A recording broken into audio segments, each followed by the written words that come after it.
Mga kapalong, gagawa tayo ngayon ng ng breeding pen. Ito na yung nagawa natin mga kapalong. Ngayon na ako video ulit.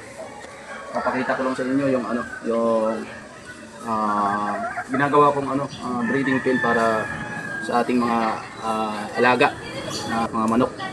So, malapit na yung mga kapalong, malapit na yung breeding season.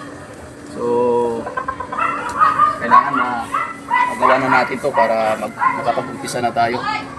So ngayon mga kapalong, yung materialis natin ang gagamitin yung galing pa rin kay Sir Daryl Castillo ng Doms 512 Game Farm. Ko na sila mga kapalong, napaliguan, tapos napurga na rin, tsaka nagturok na rin tayo ng B-complex para kondisyon na sila mga kapalong sa ating gagawing breeding. So ngayon mga kapalong, ito inuunti-unti ko na. Ayan na yung mga nagawa ko.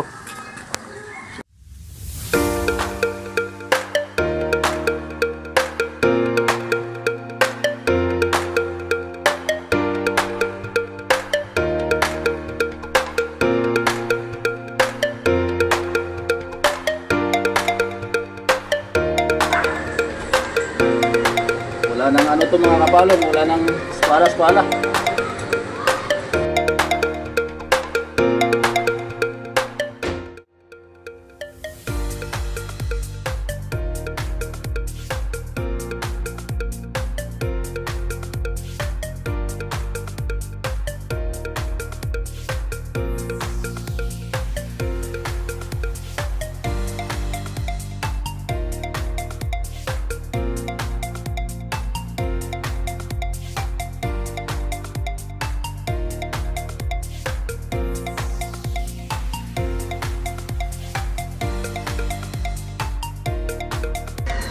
Ayun mga kapalong, nakapagkabit na tayo ng frame sa taas.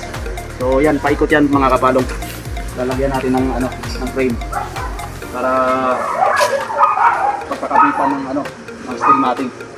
So yun lang mga kapalong, i-update ko ulit kayo sa sa susunod kong video.